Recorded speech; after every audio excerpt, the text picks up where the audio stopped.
Welcome to the support video for using the Technical Workshops Management System. This video will demonstrate the process of submitting a request to the Technical Workshops. Click on the Request Services tab from the menu bar.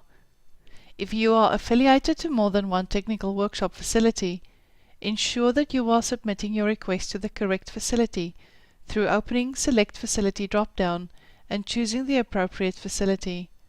Only forms relevant to that Technical Workshop facility will then be displayed. To submit a request, choose the form that most closely fits your requirements.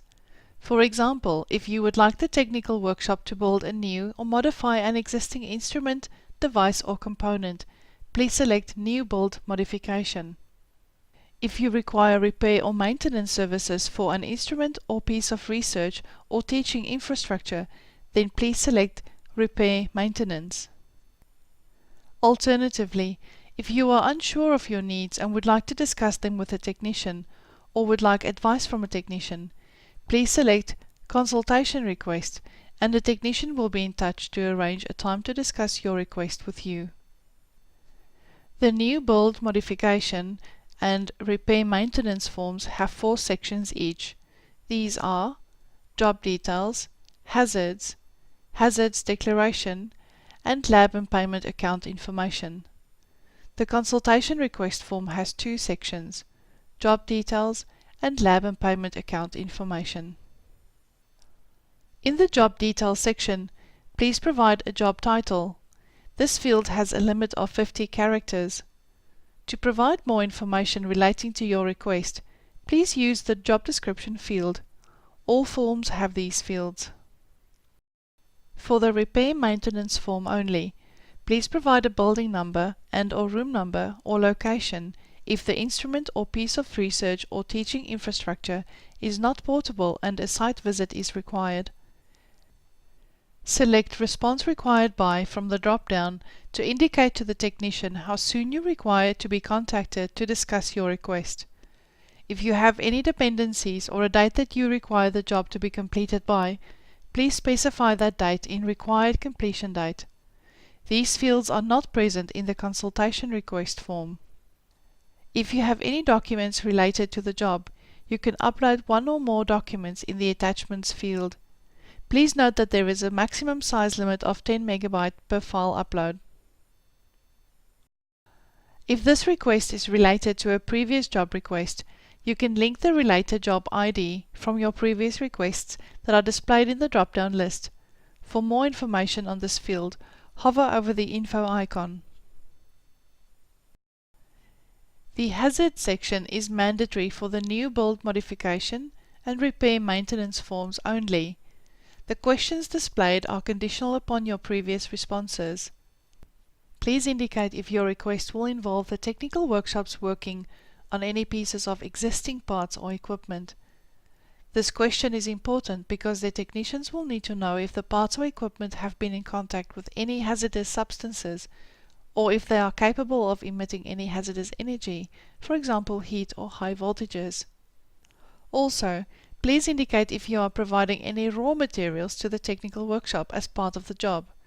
If the answer is yes, then please provide evidence of the provenance of the raw material. This could be in the form of a safety data sheet or a purchase order.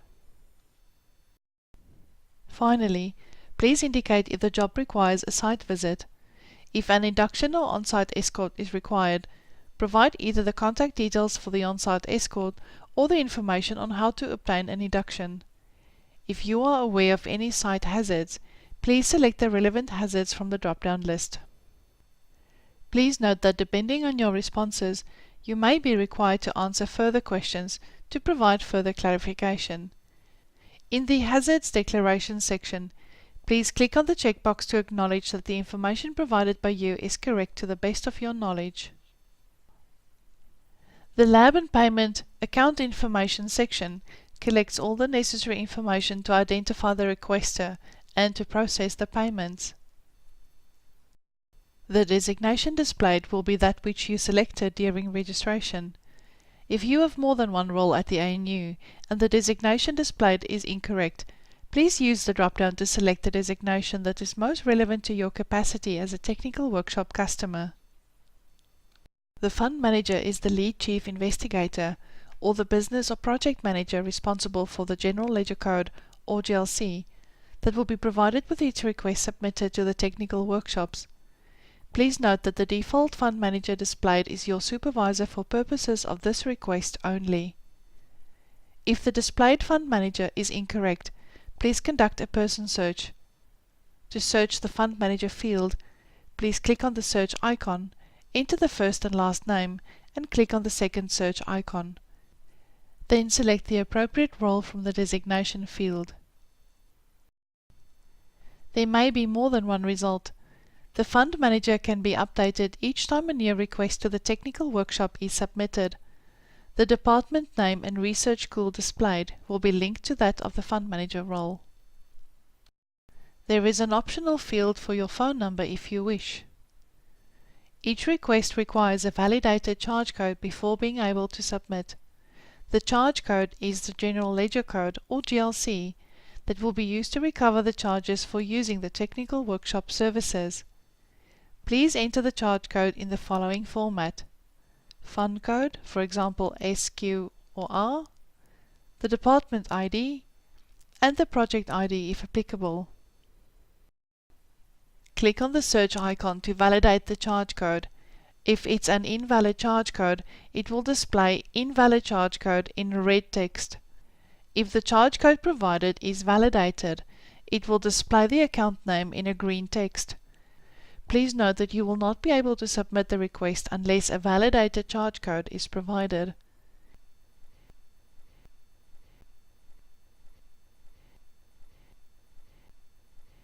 If you have any special instructions relating to the payment, please enter them in the Special Instructions field.